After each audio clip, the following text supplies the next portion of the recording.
যেমন মুযাক্কার মুআন্নাস পার্থক্য করে বলতে হবে। যদি আপনার জিনিসটা যদি মুআন্নাস হয় তাহলে আপনার মুআন্নাস দিয়ে বলতে হবে, এটাকে আজাবাকে মুআন্নাস বানাতে হবে। আর যদি মুযাক্কার হয় মুযাক্কার বানাতে হবে। আমার কলমটি ভালো লেগেছে, কি হবে আরবিকে? আজাবানি আল কলম। তারপরে হচ্ছে যেমন আমার ঘাড়িটি ভালো লেগেছে, তখন আজাবাতনি আস-সাইয়ারা, তখন আজাবানি হবে না, কারণ সাইয়ারা হচ্ছে ফিমেল, ফেমিনিয়ান শব্দ। তারপরে হচ্ছে যেমন আমার স্টোরিটা ভালো লেগেছে, যেমন আজাবাতনি আল কিসসা। আল কিসসা হচ্ছে ফেমিনিয়ান শব্দ, ফেমিনিয়ান ওয়ার্ড। আল কিসসা মুআন্নাস, তাই তানিস আছে।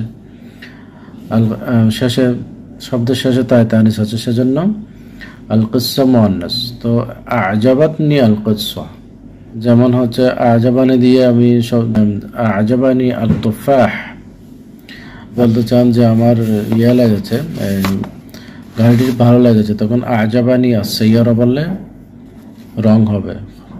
তখন কি বলতে হবে? আজাবাতনি আস-সাইয়ারা, তখন বলতে